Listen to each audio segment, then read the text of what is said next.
ભગવદ્ ગીતાનો 12મો અધ્યાય આપણે ચર્ચા કરી છીએ. અત્યારે ગયા વખતે આપણે શ્લોક જોયો હતો, આપણે શરૂ કર્યો તો સંતુષ્ટ સતત 14મો શ્લોક. સંતુષ્ટ સતતમ યોગી યતાત્મા દૃઢ નિશ્ચય મયર્પિત મનોબુદ્ધિ યો મદ ભક્ત સમે પ્રિય. જેમ જેમ આપણે ભક્તના લક્ષણો ભગવાને શ્રીમદ ભગવદ્ ગીતામાં કીધા છે કે ભક્ત કેવો હોવો જોઈએ, જેમ જેમ આપણે વાંચતા જશું એમ લાગશે કે આપણે ભક્ત થવું બહુ કઠિન છે. અને ક્યારેક એમ લાગે કે આપણે ભક્ત થયા નથી હજી. ભગવાન બધું ઊંધું જ માગે છે.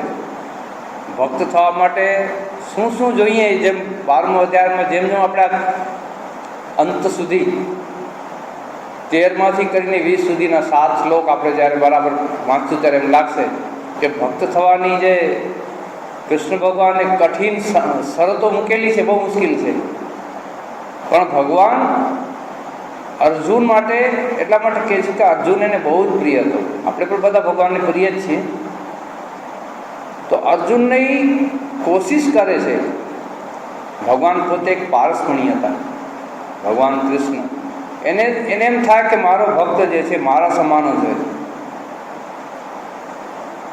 રઘુપતિ કે છબી સમાન રઘુપતિ છબી બન્યા. રામ જેવો કોણ હોય? રામ જ હોય ને.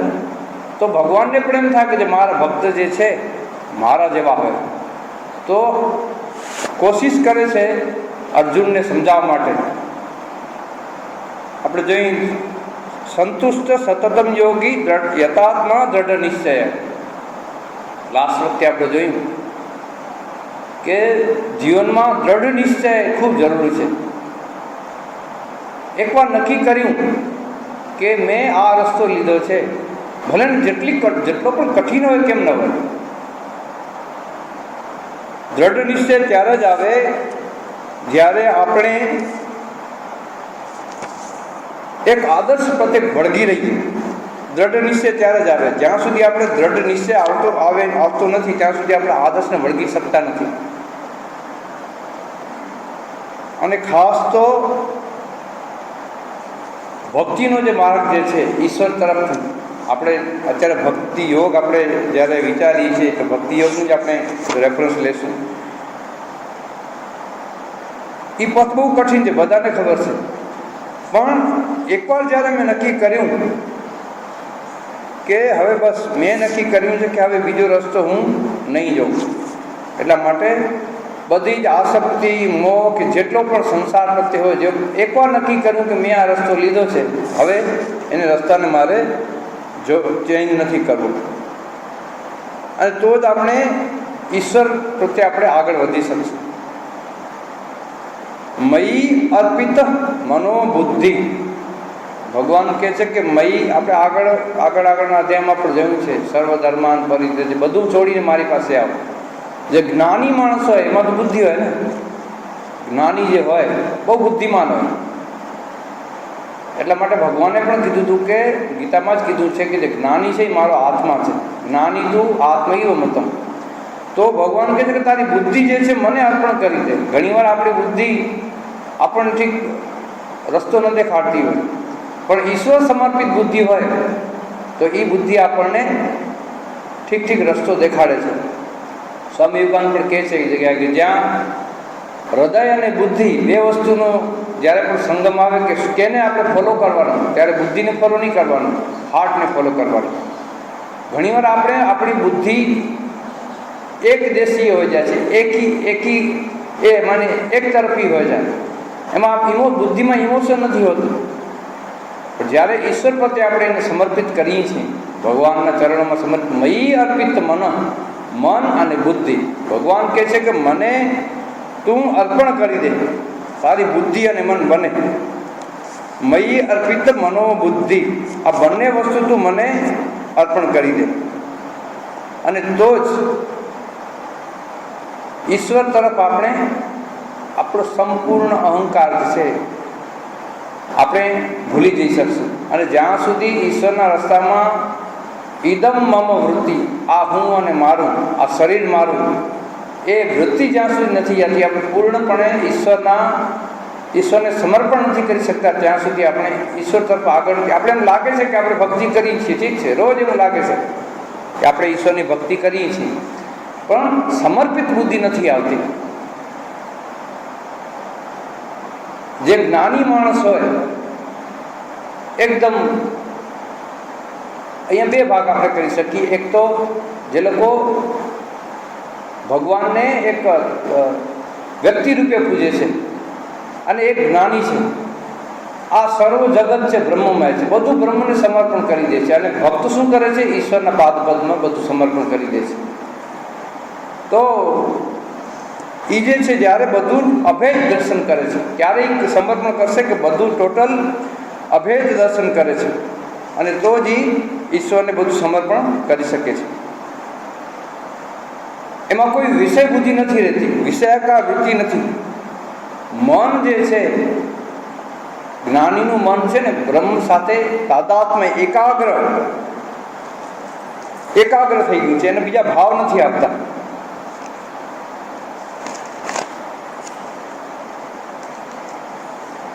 અને એટલા માટે જ જે બુદ્ધિ અર્પણ કરવી એટલે બીજું શું કે મારી અંદર હું જે છે ઈશ્વરનો જ એક અંશ છું, તો પછી મારે મારું અલગ અસ્તિત્વ શા માટે રાખવું? હું એક ઈશ્વરનો જ અંશ છું, તો હું મારું એક અસ્તિત્વ રાખીને પોતાની જાતને બહુ મોટો માનું એ સારું નહીં. એટલે કહે છે કે પૂર્ણપણે અર્પણ કરી દઈએ ત્યારે આપણે કાંઈ પણ થતું હોય તો આપણે કહીએ ને ભગવાનની ઈચ્છા છે, આપણે મોઢેથી બોલીએ છીએ, પણ વાસ્તવિક રીતે જ્યાં સુધી આપણી મન અને બુદ્ધિ ટોટલ સરેન્ડર નથી કરતા ત્યાં સુધી બોલવા જેવું જ છે. વાસ્તવિકમાં આપણે બોલીએ છીએ કે ભગવાનની ઈચ્છાથી બધું થાય છે, પણ જ્યાં સુધી આપણે પૂરેપૂરું ઈશ્વરને સરેન્ડર નથી કરતા ત્યાં સુધી આ ઉપર છલો જ ભાવ રહે છે. અને એટલા માટે ભગવાને જે કહ્યું કે મને કેવો ભક્ત પ્રિય છે, આવું ઉત્તમ જ્ઞાની જે છે, જે બધામાં ઈશ્વર જોવે, સર્વત્ર ભગવાનને જ જોવે છે, બીજું કંઈ જોતો જ નથી. અને એટલા માટે પોતાને આત્મા જોવે છે, આત્મા પરમાત્મા એક છે. ભક્ત શું જોવે છે? હું રામકૃષ્ણદેવ કહેતા ને કે આપણે જે ભક્ત જઈએ છીએ એ જ મનમાં ભાવ રાખવાનો. ભક્તરૂપી અહમ, આપણે અહંકાર તો બધામાં છે, પણ ભક્તરૂપી અહમ છે, દાસરૂપી અહમ છે, એ આપણા અહંકારને નાનો કરી નાખે છે. અને એ ત્યારે જ થાય છે મયી અર્પિત મનોબુદ્ધિ, તો જ એ થઈ શકે છે. અને તો જ મદભક્ત સમે પ્રિય, તો જ જે સદા સંતુષ્ટ છે, હંમેશા પ્રયત્ન કરે છે, યથાત્મા, આપણે જોયું ને યથાત્મા દૃઢ નિશ્ચય, પછી મારામાં મન બુદ્ધિ સંપૂર્ણપણે સમર્પણ કરે છે, એવો જ સંતુષ્ટ જે ભક્ત જે છે નિરંતર મારું અનુસંધાન કરે છે. બીજી એને કંઈ પડી જ નથી, ભગવાન સિવાય એને પડી નથી. બહુ કઠિન સમસ્યા, ભગવાને બહુ એવી કઠિન શરતો મૂકી દીધી છે, આપણને પણ નવે લાગે કે આવી કઠિન શરત કેવી રીતે મૂકી દીધી છે. તો કહેવાનો મતલબ છે કે ભગવાન જ્યારે આપણને પૂરું મન અને બુદ્ધિ અર્પણ કરવાનું જ્યારે કહે છે પૂરેપૂરું, તો જ આપણે ઈશ્વરમાં રહી શકીએ છીએ. ત્યાર પછી અને જ્યારે આપણે ઈશ્વરમાં પૂર્ણપણે સમર્પિત રહી જઈએ ત્યારે આપણને શું થાય? ઈશ્વરમાં પૂરેપૂરો આપણો અનુભવ થઈ જાય. સતત આપણે એકદમ ભગવાન પાસે આપણે છીએ, શાંતિ છીએ. પણ એક ભક્તની બહુ સરસ સ્ટોરી છે. એક ભક્ત હતા, વિદેશી હતા, જર્મન લેડી હતા. રંગનાથાનંદજી કહે છે પ્રવચનમાં કે બહુ જ પહેલાં તો એ શું હતા, વિદેશમાં કેવું હોય કે એ લોકો બોર્ડિંગ ટાઈપ સિસ્ટમ હોય. તો એ એક જે બેન હતા એને એક બીજા કોઈ દેશના 4 દીકરીને એને સંભાળતા હતા. જ્યાં સુધી મોટા થાય ત્યાં સુધી એને સંભાળવાનું, એવી આગળની જૂની સિસ્ટમ હતી. તો ત્યાં સુધી છોકરીઓ મોટી થઈ ત્યાં સુધી એને સંભાળ રાખ્યા પછી મોટી થઈ ગયા, ઉંમર પણ થઈ ગઈ, એટલે છોકરીઓ જે હતી એના ઘેર વહી ગઈ. અને આ પોતે જે બેન જર્મન લેડી હતા એ પોતે ફરતા ફરતા ફરતા ઉંમર થઈ ગઈ, હવે શું કરશે? ફરતા ફરતા ફરતા ગ્રેડ્સ આશ્રમમાં આવ્યા. આપણા એને પોતાના જીવનમાં લખે છે બેન પોતે. ગ્રેડ્સ આશ્રમમાં આવ્યા તો ત્યાં સરસ મજાનો આપણો આશ્રમ છે, તો ત્યાં ગયા. રામકૃષ્ણ કથામૃત જે આપણું જે છે ત્યાં ફ્રેન્ચ ભાષાનું એને મળ્યું, એણે વાંચ્યું. ઉપનિષદ જે હતા રંગનાથાનંદ સ્વામીજીના ઉપનિષદોની ફ્રેન્ચ ભાષામાં થયેલું છે. ઉપનિષદો નાના નાના એ પણ ફ્રેન્ચ ભાષામાં મળ્યા અને એણે બરાબર એને અભ્યાસ કર્યો. રેગ્યુલર આશ્રમમાં જતા હતા. તો મહારાજ લખે છે કે એક દિવસ મને મળ્યા એટલે મને કે હવે મને એમ લાગે છે કે મેં 70 વર્ષ મારા ખોઈ નાખ્યા. કારણ કે એમણે જ્યારે કથામૃત વાંચ્યું, ઉપનિષદ વાંચ્યા, ત્યારે એમને થયું કે હું ભગવાનથી દૂર વહી ગઈ હતી. મારું જે જીવન અસલ હતું એણે આટલું બધું કર્યું. આપણે સંતુષ્ટ ક્યારે થઈએ? જ્યારે આપણે એમ લાગે ઈશ્વરમાં જ્યાં સુધી આપણે પૂર્ણપણે વિશ્વાસ નથી આવતો ત્યારે એને લાગ્યું કે ના, મારું 70 વર્ષના જીવન બગડી ગયું છે. તો ટોટલી રેગ્યુલર આશ્રમમાં આવતા અને પોતાનું જીવન એણે ચેન્જ કરી નાખ્યું. હવે આટલા દિવસમાં શું થયું? ઓલી જે 4 છોકરી હતી એના જે મધર હતા, મિસિસ ઓનાસિસ કરીને, એમણે એક દિવસ ફોન કર્યો કે તમે શું કરો છો? એ કે હું આવી રીતે કરું છું. તો નવાઈ લાગે કે તમે શાંતિમાં નથી. કેમ? જો તમે શાંતિમાં હો તો તમે આશ્રમમાં ન જાઓ. બહારના માણસોની સમાજ પ્રત્યેની જે ભાવના છે, તો એણે કીધું કે હું અત્યારે મને લાગે છે કે અત્યાર સુધી હું અશાંતિમાં હતી. મારો જે પથ હતો ઈશ્વર તરફનો, એમણે પોતાના સંપૂર્ણપણે મયી અર્પિત મનોબુદ્ધિ, એણે બધું રામકૃષ્ણ દેવનું જીવન ચરિત્રમાં, શારદા દેવીનું જીવન ચરિત્ર અભ્યાસ કરીને પોતાનું જીવન ઈશ્વર પ્રત્યે સમર્પિત કર્યું, આધ્યાત્મિક જીવન પ્રત્યે. ત્યારે એને લાગ્યું કે હવે હું કન્ટેન્ટ છું, હવે મને ઠીક એક જગ્યાએ સ્થિર છું. એમણે જ્યારે મન બુદ્ધિ સમર્પિત કરી. પછી ભલે ને બીજા લોકો શું કહે છે કે જો તમે ઠીક હો તો તમે આશ્રમમાં ન જતા હો. સાધારણ માણસોને આવું જ હોય. મને ખબર છે, અમે જ્યારે વૃંદાવનમાં હું બ્રહ્મચારી હતો, એક કાશ્મીરી ભાઈ આવતા હતા, બ્રાહ્મણ હતા, મોટી ઉંમરના, અનમેરિડ હતા. લગભગ એમની ત્યારે 70-75 વર્ષની ઉંમર હશે. વૃંદાવનમાં જ રહેતા હતા અને ભગવાનના ભક્ત હતા. તો એને લાસ્ટ સમયમાં સંન્યાસ લેવાની ઈચ્છા થઈ. તો વૃંદાવનમાં તો ઘણા આશ્રમમાં સંન્યાસ મળે અને ચતુર્થ આશ્રમમાં પણ સંન્યાસ લેવું છે. તો ભાઈ તો પરણેલા પણ નહોતા અને એકલા જ રહેતા સાધન કરતા હતા. તો એમણે પંડિત હતા કાશ્મીરના, એમણે સંન્યાસ લઈ લીધો. તો સંન્યાસ લઈ લીધો પછી પાછા વૃંદાવન રહે છે. એક દિવસ મને આવીને કે બ્રહ્મચારીમાં ખબર છે, મને મારા ફેમિલી બધા મને એકવાર ફોન કર્યો તો મેં કીધું શું કર્યું? કે મેં સંન્યાસ ले લીધો, मैं वृंदावन में रह रहा हूँ, मैं संन्यास ले लिया. तो कि तुम्हारा दिमाग खराब हो गया. बोले બધાને કહીને ફેર ફરજ કે અમારા અમુકભાઈનો ગાંડા થઈ ગયા, બગડી ગયા. કેમ? કે એમણે સંન્યાસ લઈ લીધો. એ કે વૃંદાવનમાં રહી ગયા. સાધારણ માણસ, કારણ એટલા માટે કે આપણે ઈશ્વરને પૂર્ણપણે સમર્પિત થઈ શકતા નથી અને એટલા માટે ઈશ્વર તરફનો માર્ગ આપણને પૂર્ણપણે ભરોસો નથી આપતો. આપણે સંસારમાં છીએ. એ ક્યારે ભરોસો આપે? જ્યારે આપણે ટોટલી આપણે બધું જ ઈશ્વરને સમર્પિત કરી દઈએ, તો જ આપણને ખબર પડે કે ખરેખર આપણો ભગવાન તરીકે જે ઈશ્વર આપણો ભરોસો છે એ જ છે, બીજું કોઈ નથી. સંપૂર્ણપણે 100% જ્યારે મયી અર્પિત મનોબુદ્ધિ આપણે કરી શકીએ તો જ આપણે ભગવાન તરફ આ જે પથ જે છે, આધ્યાત્મિક પથ છે, ભક્તનો એક લક્ષણ છે, આપણે એની ઘડીમાં જાણી શકશું. ત્યાર પછીનો શ્લોક છે, યસ્માત ન ઉદ્વિજતે લોકાત ન ઉદ્વિજતે ચય હર્ષ અમર્ષ ભયોદ્વેગે મુક્તો યશ સમે પ્રિય. આ શ્લોક બહુ સરળ એવો શ્લોક છે. ત્યારે આપણે ખબર પડે કે સામેનો માણસ ભલે જેટલો ભક્ત હોય કેવો છે. જો ખરેખર ભક્ત હશે તો આ શ્લોક સાથે તમે મલાવી શકશો.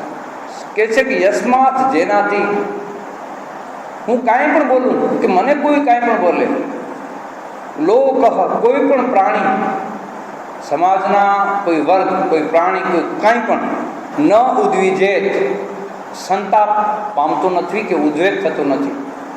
એક જે ભક્ત, સાચો ભક્ત હોય ને,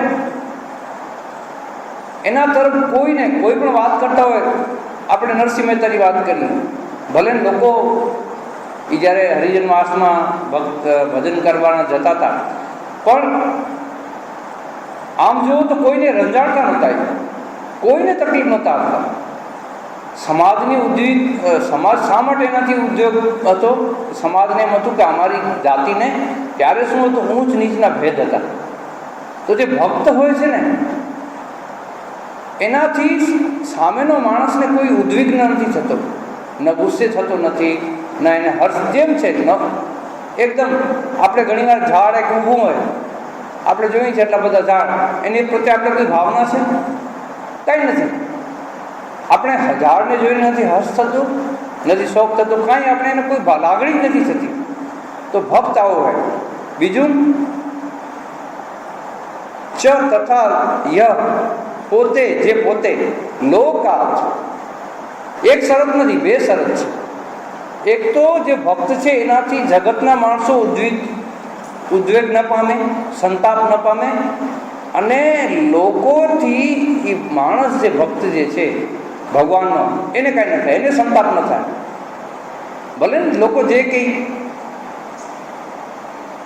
ભલે ને કે એના માથા ઉપર માછલા ધોવે, કાંઈ વાંધો નહીં, કે ને આપણે ગુજરાતીમાં કે ને માથા પર માછલા ધોવે, પણ એને કાંઈ ન થાય.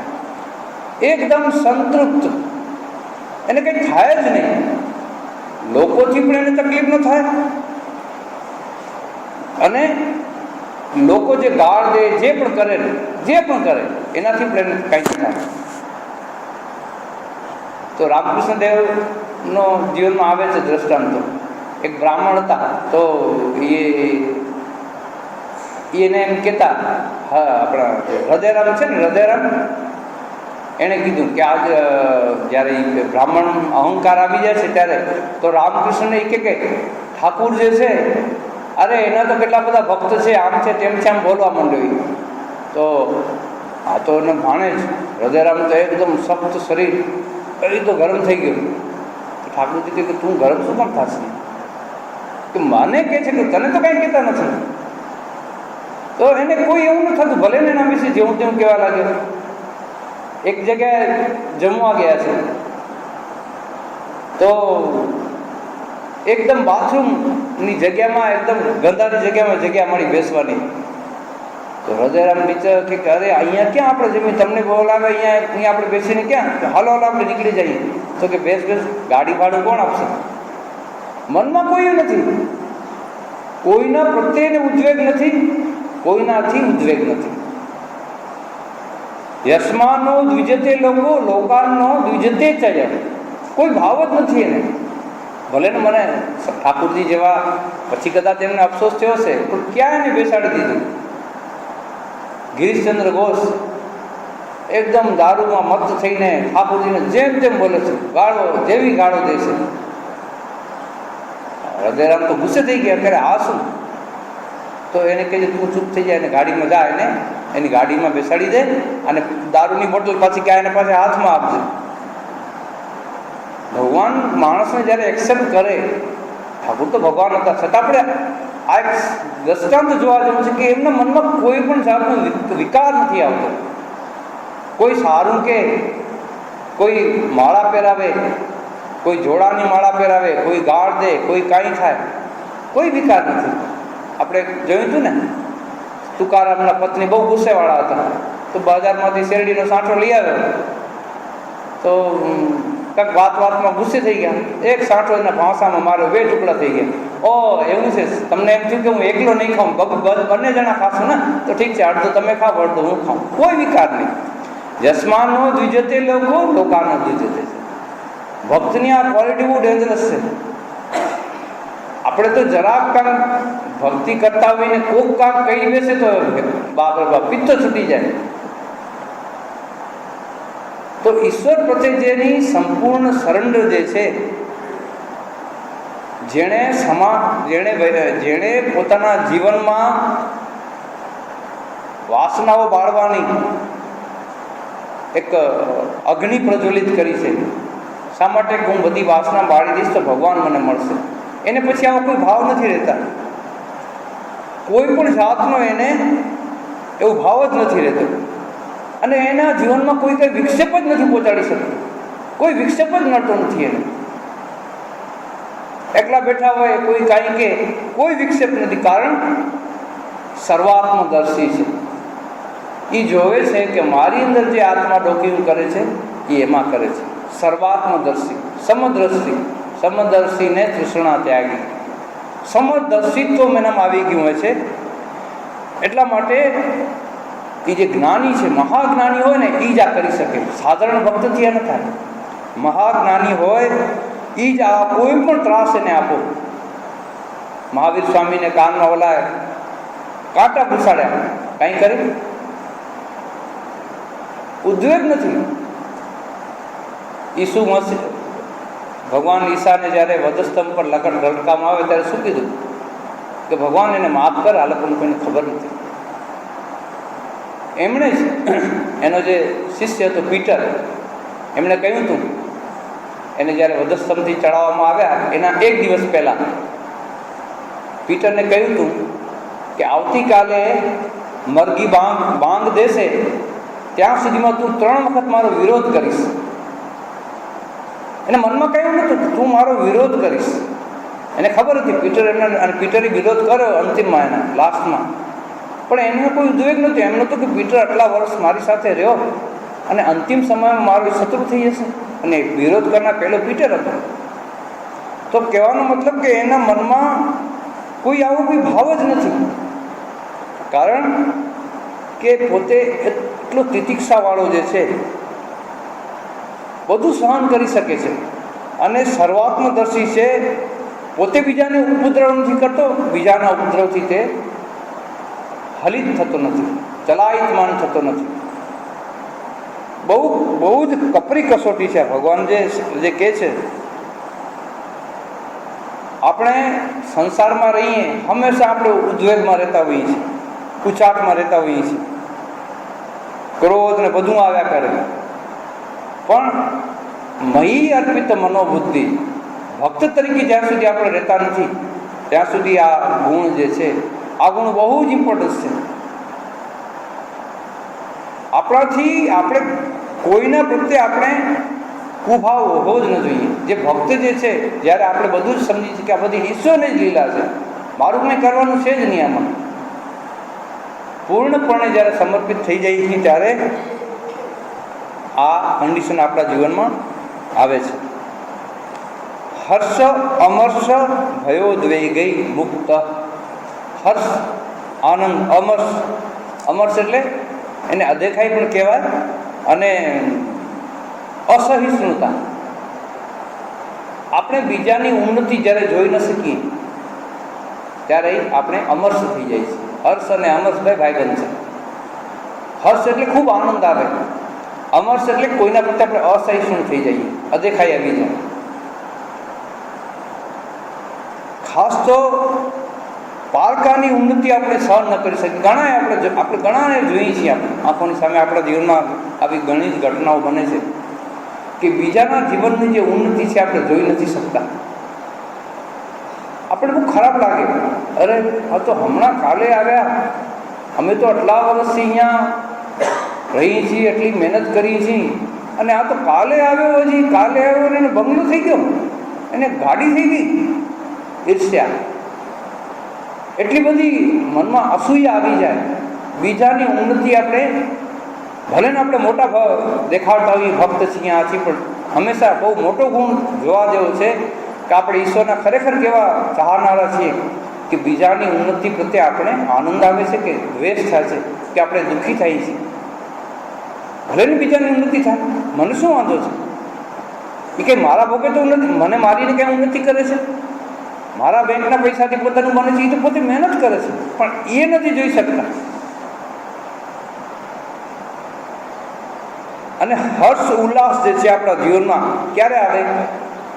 પ્રિય વસ્તુ જ્યારે આપણે પ્રાપ્ત થાય ત્યારે ખૂબ આનંદ આવે, પ્રિય વસ્તુની પ્રાપ્તિ. અને અપ્રિય વસ્તુ જે છે અપ્રિય વસ્તુ આપણને મળે તો આ તો શોભ થઈ જાય, અરે બાપરે ક્યાં આપી, આપણો ભાવ જ એવો થઈ જાય.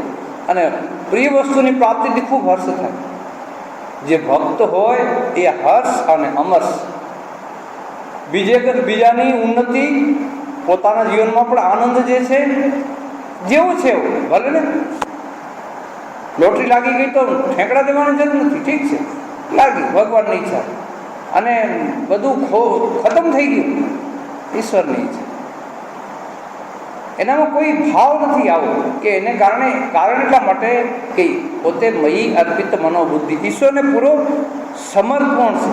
અને જે જ્ઞાની માણસ જે છે, જેને મનમાં જ્ઞાન થઈ ગયું છે, સંપૂર્ણ તિતિક્ષાવાન જે છે, બધા જ દુઃખ સહન કરે છે. અને જે ઉદ્વેગ રહિત જે જીવન છે, ભય અને ઉદ્વેગ, બીજા બે વસ્તુ છે. ભય રહિત હોય, ભગવાનનો માણસ ભય રહિત હોય, ભય કરવાની કોઈ જરૂર નથી.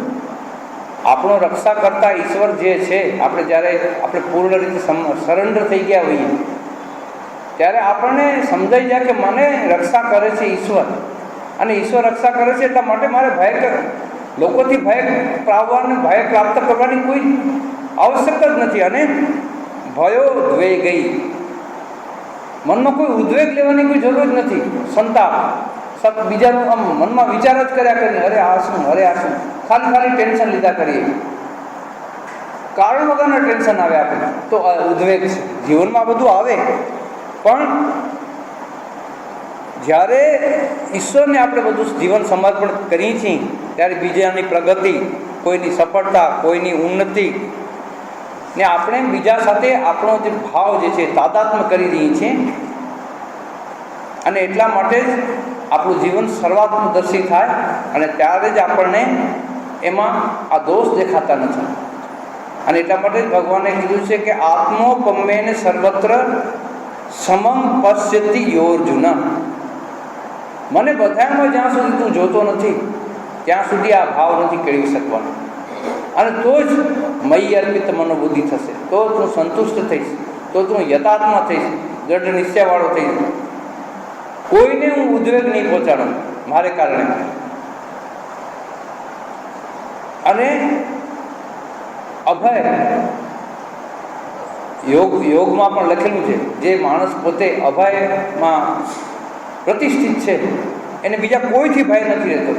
આપણે જાણીએ છીએ, આપણે આપણા જૂના શાસ્ત્રોમાં, પુરાણોમાં વાંચ્યું છે કે કોઈ જૂના ઋષિના આશ્રમમાં હિંસક પશુઓ પણ સાથે રહેતા હતા અને બધા રહેતા હતા. કોઈ કંઈ કોઈને કરતા, કારણ કે પોતે અભયમાં પ્રતિષ્ઠિત છે, ભય નથી. શા માટે ભય નથી?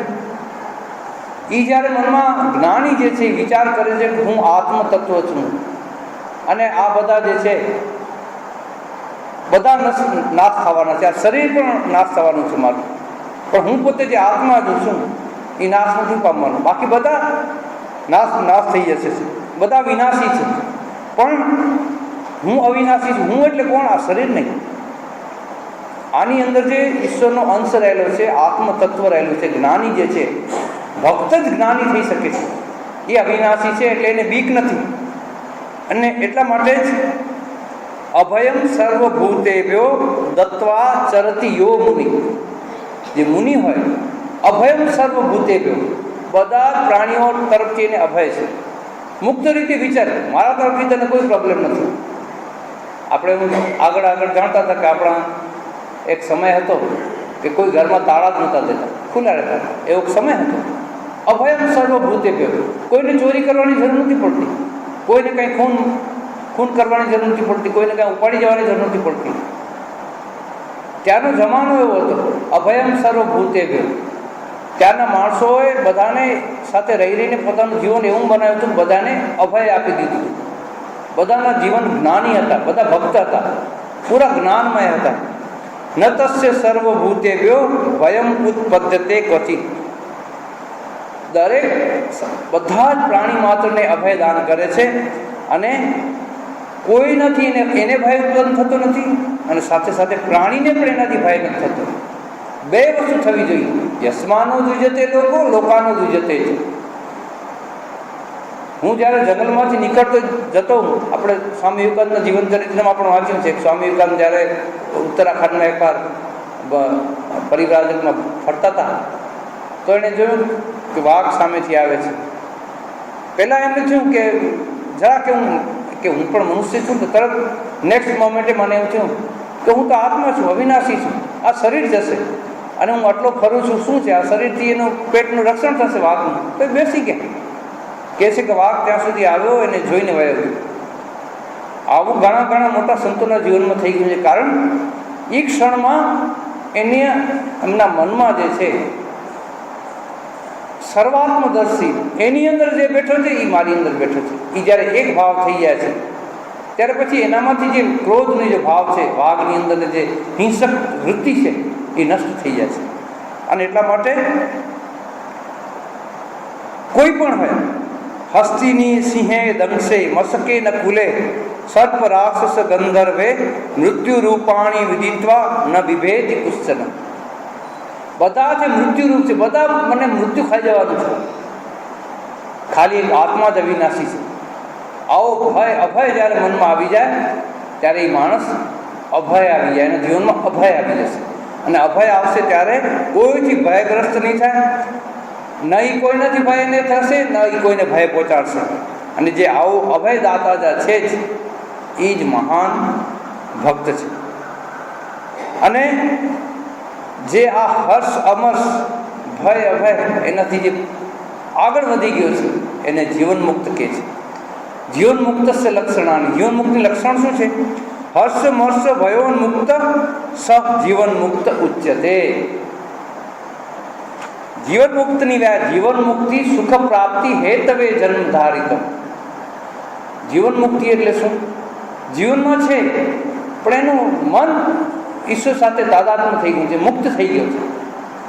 એને સંસારના કોઈ પણ ભોગો પ્રત્યે આસક્તિ નથી, વાસના નથી, કાંઈ જોઈએ એવું કોઈ ભાવ નથી. જ્યાં પડ્યો છે તો પડ્યો છે, બેઠો છે તો બેઠો છે, એનાથી કોઈને તકલીફ નથી થતી, કોઈ એને તકલીફ નથી નાખતો. આવો જે માણસ છે એ જ જીવન મુક્ત થઈ શકે. જ્ઞાની, ઉચ્ચ જ્ઞાની, એ જ મહાન ભક્ત. ભગવાન એ જ કહે છે કે ય ચ સમે પ્રિય.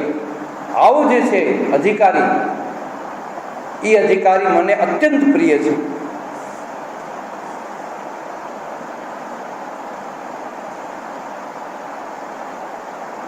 ત્યાર પછી અનપેક્ષ શુચિર દક્ષ ઉદાસીનો ભત વ્યથ સર્વારંભ પરિત્યાગી યો મદ ભક્ત સમે પ્રિય. અનપેક્ષ, અનઅપેક્ષ, અપેક્ષા નથી. અપેક્ષા છે એની છે ભગવાનની. ઈશ્વર સિવાય બીજી કોઈની અપેક્ષા નહીં. અપેક્ષા રહી થવું બહુ મુશ્કેલ છે. આપણે કંઈક ભગવાનની પણ અપેક્ષા ન રાખીએ તો જીવન બેકાર થઈ જશે. અપેક્ષા રાખવાની ઉચ્ચ તત્વની. ઈશ્વરનો ભક્ત થઈશ, દાસો હમ. રામકૃષ્ણદેવ કહે છે ને, મારો આપણામાં અહંકાર તો છે જ, અહંકારને વાળી દેવો, એને ઈશ્વર તરફ લઈ જાઓ. ભક્તો હમ, દાસો હમ, અનપેક્ષ. ઈશ્વર સિવાય મને કોઈની અપેક્ષા નથી. મને કેવળ મારા જીવનમાં એક જ છે, આ લોક કે પરલોકના કોઈ ભોગ કે કોઈ યોગ, કોઈની પણ આકાંક્ષા, આશા નથી. આ લોકમાં પણ નહીં, પરલોકમાં પણ. અને બધી જ વાસનાઓથી મુક્ત છે. કોઈ પણ વાસનાઓમાં એ નથી. અને બીજું શું છે? અચ્છા, શાસ્ત્ર વાંચવાની જીવનમાં એ પણ વાસના નથી. પછી બીજી કોઈ વાસના નથી. એકદમ જીવન મુક્ત જે છે, કોઈ વાસના નથી એને જીવનમાં. એ જ અનપેક્ષ થઈ જશે. આશા જ નથી. આસામ વિહાય પરિવૃત્ત પરસ્ય નિંદા. બીજાની નિંદા જે પ્રકારે સાંભળીને આસામ, કોઈ પણ જાતની આશા વિહાય તેજી દીધી છે. સ્વામીજીના માતાજી સંબંધના સ્તોત્રમાં જઈ આસામ વિહાય, બધી જ આશાઓ એણે છોડી દીધી છે. અને કેવળ એક જ આશા છે, જ્ઞાની જે છે મોક્ષની, ભક્ત છે ઈશ્વર પ્રાપ્તિની.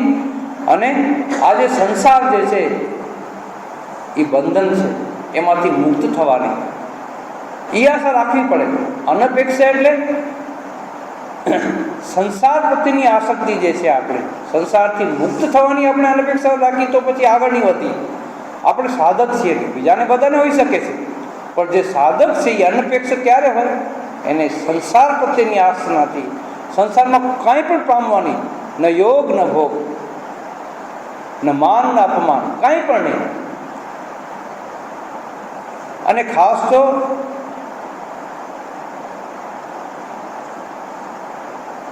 એ જે એના જીવનમાં ઈશ્વર જે છે એના સિવાય બીજું એને કંઈ મળતું જ નથી, કેવળ ઈશ્વર. અને તો જ એ જે છે અનપેક્ષ થઈ શકે છે, બીજું કે અનપેક્ષ થઈ જ નહીં શકે.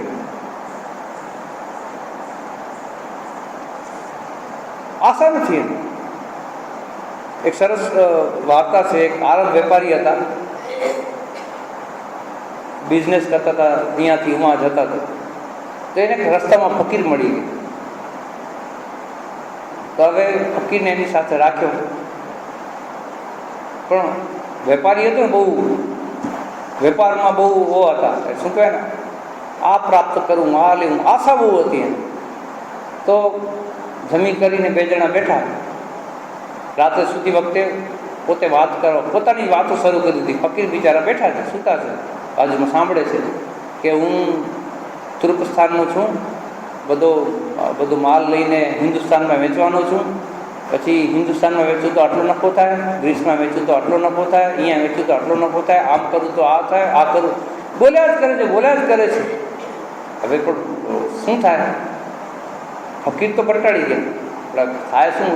અને બોલાવ્યો છે એની સાથે રહેવા માટે, ચૂપચાપ સાંભળવા માટે વાત કરીને થાકી ગયો જે વેપારી હતા. પછી કે તમે હવે કાંઈક તમારું જીવનમાં બોલો. તો એણે બહુ સરસ કીધું. એક જણ વેપારી છે ને, ઊંટ ઉપર થઈને જતો હતો, ઓછી તો પડી ગયો તો રેતી ખંખેરતા ઊભો થયો અને એણે કીધું કે માણસની આંખ છે ને, માણસની આંખને બે જ વસ્તુ સંતોષ આપી શકે. એક તો સંતોષ માણસની આંખમાં, અને બીજું કબરની ધૂળ. એટલે ફકીર કહેવા માંગે છે કે તમે આટલું બધું કરો, કેટલી બધી અપેક્ષા, અહીંયા જઈશ તો આમ, અહીંયા અનપેક્ષ નથી. ફકીર તો અનપેક્ષ હતા કે માણસ એક જ સંતોષ આપી શકે છે, માણસની આંખને શાંતિ આપી શકે છે, એક તો સંતોષ, અને બીજો જો સંતોષ હોય તો આટલી બધી વાતો કરવાની જરૂર નથી. અને કબરની ધૂળ એટલે મૃત્યુ.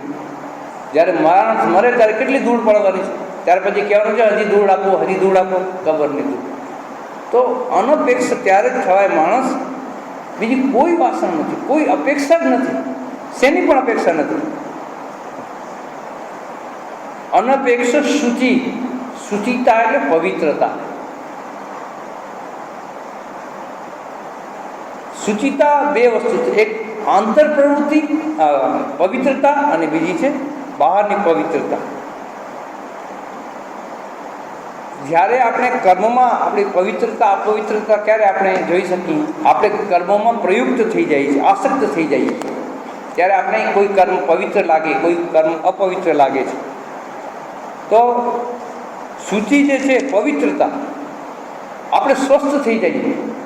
સ્વસ્થતા જ્યારે આપણે પૂર્ણપણે સ્વસ્થ હોઈએ તો જ આપણે પવિત્ર અપવિત્રને ભેદ આપણે સમજી શકીએ છીએ. આપણા જૂના આપણે ખબર છે, અહીંયા અશુચિ ભેદ બહુ હતું. સ્વામીજી પોતે પણ કહેતા હતા, આપણું ધર્મ જે છે ને, ડોન્ટ ટચ ઇચ, મને અડશો નહીં. હજી પણ ઘણી જગ્યાએ તમને જોવા મળશે, હજી પણ હરિજનોને મંદિરમાં નહીં આવવા દે, કોઈ અડી ગયું તો નાહી લેશે. શુચિતા, કારણ કે આપણે એની અંદર ઈશ્વરનું પરમ તત્વ રહેલું છે નથી જોતા. આપણે આપણી જે સ્વસ્થતા છે નથી આવી એમાં, અને એટલા માટે આપણે કર્મમાં આસક્ત થઈ જાય છે. શુદ્ધતા છે, શુદ્ધ અશુદ્ધતાનો બીજો એક અર્થ છે કર્મસુ અસંગમ શૌચમ. કર્મ સાથે આપણે જ્યાં સુધી અનાસક્તિ આવી જાય તો આપણે પવિત્રતા આપણી વધી જાય છે. શ્રીમદ ભાગવતમાં જ છે. અને બીજું એક શૌચ છે ઇન્દ્રિય નિગ્રહ. શૌચ જે છે પવિત્રતા ક્યાંથી આવે? આપણે ઇન્દ્રિયોનો નિગ્રહ કરી શકીએ. શૌચમ ઇન્દ્રિય નિગ્રહ, આપણા ઇન્દ્રિયો બધી નિગ્રહ હોય, આપણા કંટ્રોલમાં હોય, આપણી વાત માનતી હોય તો એ પણ એક શુચિતા છે. અને બીજું શું છે? ખાસ તો અહમ શુદ્ધ ઇતિ જ્ઞાનમ, હું પોતે શુદ્ધ છું. અહમ શુદ્ધમ ઇતિ જ્ઞાનમ શૌચમ આહુ મનીષિણ, હું શુદ્ધ છું. હું જો શુદ્ધ હું, હું પવિત્ર હું, તો મારા માટે બધું પવિત્ર છે. એટલે ઘણીવાર જે જ્ઞાની હોય એ જ્યારે બધી ક્રિયા કરતો હોય ને એમાં એને શુચિ અશુચિતાનો ભેદ ન જોવા મળે, કારણ કે એને મનમાં સેટિસ્ફાઈડ છે, મનની અંદર એ પૂર્ણ રીતે સંતુષ્ટ છે કે હું અહમ શુદ્ધમ અપાપ વિદ્ધમ, મારામાં કોઈ પાપ નથી, હું શુદ્ધ છું. એ ભાવ એને આવે છે એટલા માટે એ દેહથી પર છે. આપણે દેહની અંદર અટવાઈ ગયા છે એટલે આપણે બહુ ધ્યાન રાખીએ, વારે ઘડી હાથ ધોઈએ, વારે ઘડી પગ ધોઈએ, બાથરૂમમાં જઈએ તો વારે ઘડી પગ ધોઈએ. જેટલી વાર બહાર જાઓ, અમારા એક ભાઈ છે એ કે અમે તો જેટલી વાર બહાર જઈએ અમારા નિયમ છે અમારે નાહવું પડે. તો ભાવ એવો છે, શુચિતા અશુચિતાનો ભાવ ત્યારે જ આવે કે આપણે પોતાને અશુદ્ધ સમજીએ છીએ. અને અશુદ્ધ ક્યારે સમજીએ છીએ? આપણે આપણી જાતને ઈશ્વર સાથે તાદાત્મ્ય નથી કરી શકતા. આ શરીરનું કર્મ, શરીર તો મળમૂત્ર સાથે રહેવાનું જ છે, એમાં એટલી અશુદ્ધતા કેમ? પણ મન જે છે આપણું અંતઃકરણ વૃત્તિ છે, આપણી વૃત્તિ જો ઉચ્ચ થઈ જાય તો આપણે શુચિ અશુચિતાથી પાર થઈ જઈએ તો સામેનો માણસ પણ આપણે અશુદ્ધ નહીં લાગે. તો પછી સ્વામીજી જેમ કહેતા હતા, અડકશો નહીં, ધર્મમાં આપણે નહીં પડી. આપણો ધર્મ જ અડકશો નહીં થઈ ગયો. સ્વામીજી કીધું, બહુ સ્વામીજીને બહુ અફસોસ હતો. જ્યાં જતા હતા ત્યાં જોવે છે કે શુદ્રને મંદિરમાં પ્રવેશ નથી, કાંઈ નથી. કારણ બહારથી જ આપણે શુચિતાને ખાલી એક્સટર્નલ બહારથી નાવું જ આપણા જીવનમાં પવિત્રતા છે. મનને શુદ્ધ કરવાનું કોઈ દી આપણે વિચાર્યું નથી. નાહી ધોઈને મંદિરે જઈને આપણે પછી જ્યારે દુકાનમાં બેસી કે પેઢીમાં બેસી ત્યારે જેટલી અશુદ્ધતા કરી શકીએ, ખાલી નાહવાનું આપણા માટે શુદ્ધ છે. પણ શુચિતા અશુચિતાનો જે મૂળ જે તત્વ છે, ભક્ત ઈશ્વર સાથે જે સંબંધ રાખવા માગે છે, એના માટે તો કર્મમાં અનાસક્તિ, ઇન્દ્રિય નિગ્રહ અને અહમ શુદ્ધ, આ બહુ ઇમ્પોર્ટન્ટ છે. પૂર્ણ રૂપે જ્યારે ભક્ત ઈશ્વરમય થઈ જાય ત્યારે એને બીજો અશુદ્ધ લાગે જ નહીં. હું અશુદ્ધ, બીજા બધા અશુદ્ધ, હું શુદ્ધ, એ ભાવ નહીં. પણ હું શુદ્ધ છું કારણ કે હું ઈશ્વરનો અંશ છું એટલા માટે, અને એ શુદ્ધ છે કારણ કે એ ઈશ્વરનો અંશ છે એટલા માટે. અમે બધા શુદ્ધ, અમને અડતા નહીં. તમે બધા ભંગી અડણી, આની આપણે કેટલું બધું આપણે કેટલા બધા હેરાન કર્યા છે એ માણસોને. આજે ભલે ને આપણા ઉપર હોય પણ બહુ હેરાન કર્યા છે આપણે. સ્વામીજી કહેતા હતા એનું ફળ આપણે ભોગવવું પડે છે, કારણ કે આપણે ભગવાનની વાત સાંભળી નથી. શુચિતા અશુચિતા શું છે એ આપણે સાંભળ્યું નથી. ત્યાર પછીનો લાઈન આપણે આવતા વખતે કરશું. અને આવતા વખતથી રવિવારથી આરતીનો ટાઈમ 15 મિનિટ આગળ કરશું, એટલે ગીતાનો પાઠ 6:30 થી 7:30. આવતા રવિવારે તો રામનામ સંકીર્તન છે ત્યાર પછી, અને આરતી 7:30 થાય છે એની જગ્યાએ 7:15 થશે. અને ખાસ બીજું તો આપણે 16 અને 17 તારીખ જે છે, 16 અને 17 તારીખે 2 શો થાય છે આપણે અહીંયા એક ગોડાણીયા કોલેજમાં અને ત્યાં ગુરુકુળનો ટાઈમ છે 6:30નો. ગોડાણીયાનો ટાઈમ નક્કી થયો નથી પણ થઈ જશે, મને એમ છે 7:30 કે 7 એવો થઈ જશે. તો એના માટે ત્યાં જવા માટે પાસ લેવો પડશે. એ હરિહરમાં જ આપશે. એમાં ત્યાંના વિદ્યાર્થીઓ પણ જોશે. સ્વામી વિવેકાનંદના જીવન ચરિત્ર ઉપર પપેટ શો આપણે રાખ્યો છે. આપણે અહીંયા તો મોટું ઓડિટોરિયમ કે એવું કાંઈ છે નહીં, તો એટલા માટે ત્યાં આપણે રાખ્યો છે. તો ત્યાં જવા માટે બધાને જેને જે નજીક પડે, કોઈને ગુરુકુળ નજીક પડશે, કોઈને ગોડાણીયા નજીક પડશે, તો એના માટે પાસ હરિહરમાં જ પાસે લઈ જવાના. કેટલા જણા જવા માગે છે, કારણ કે લિમિટેડ છે.